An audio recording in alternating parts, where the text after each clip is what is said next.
Chapter 1. A Desperate Plea.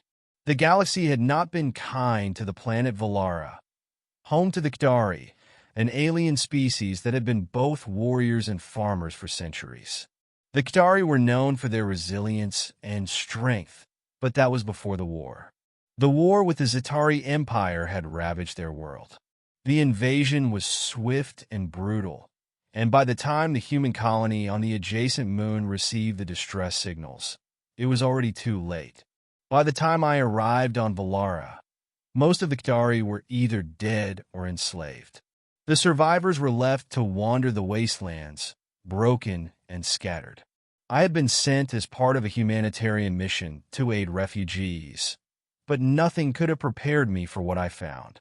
I had been part of an exploratory group sent to this devastated corner of the galaxy, but what I discovered wasn't just destruction. It was a plea for help. While we were helping the remaining survivors, I came across a small group of Zhettari huddled together in an abandoned shelter. Among them was a woman, a widow, her hair silvered from grief, but her eyes, those amber eyes, still held a fire. Lira, she called herself. Her voice was soft but determined as she spoke to me through the translator device that we all relied on. "You are human," she said, her voice cracking. "You have come to help us, to save us from the devastation. But there is one thing I ask of you."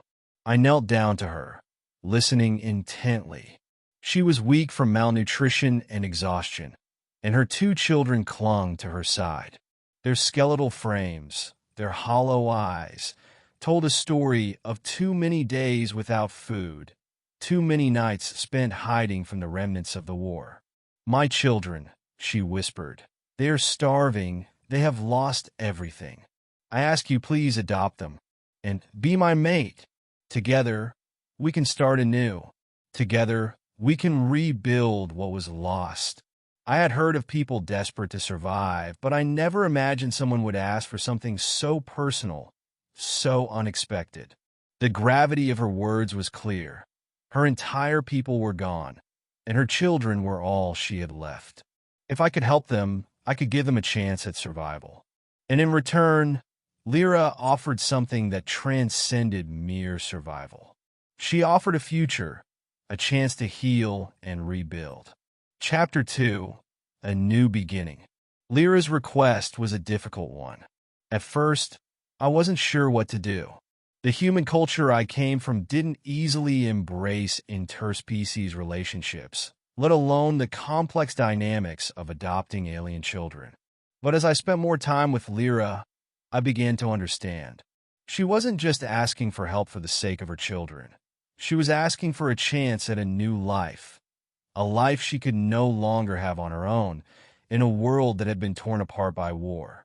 Her children, Zara and Kell, were barely old enough to remember what life had been like before the war.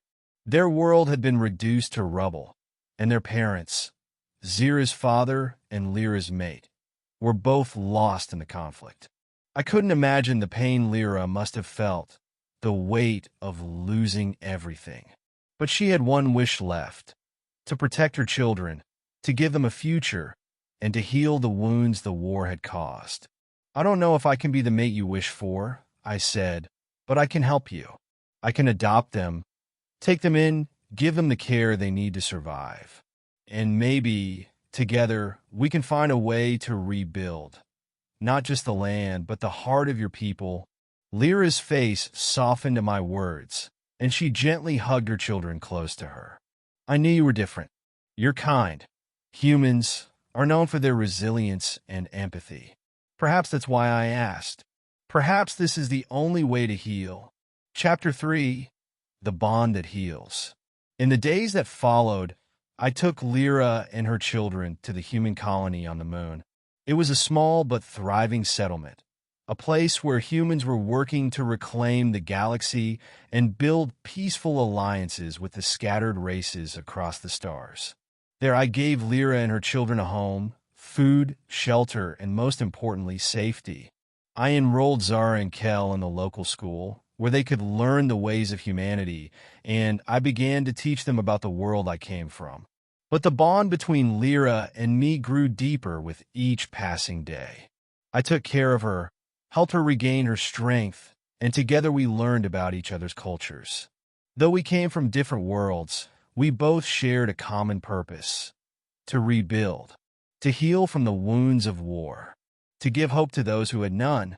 And with each moment spent together, our connection blossomed into something more. We became partners, not just in raising her children, but in embracing the life we had begun to build together. Lira was no longer just a widow and a mother. She was my mate, my equal, and we shared a future, one where we would protect and nurture the new family we had created. Chapter 4. Rebuilding a Legacy. Lira's children, Zara and Kell, began to thrive. They were bright and strong, and though they carried the pain of their past, they embraced their new life with a determination that mirrored their mother's. In time, we helped them reconnect with other surviving members of their species, finding lost relatives and friends who had also survived the war. The Zhettari people were not completely lost, and together, we worked to build a new community. Over the years, we grew stronger as a family. Lira and I raised Zara and Kell together, and though the scars of the past remained, we forged a future built on love, respect, and the determination to never allow history's mistakes to repeat. Through the bond that had been formed from a simple act of kindness, we became a symbol of hope, of how even in the darkest of times, new beginnings were possible. And as we stood together, watching Zara and Kell grow into strong, intelligent beings, I knew that the greatest gift Lira had ever given me wasn't just the opportunity to adopt her children. It was the chance to be part of something larger than ourselves, something that transcended species and culture. In the end, we had built more than just a family. We had built a new life, one that bridged the gap between our worlds and gave both of us a chance to heal and grow.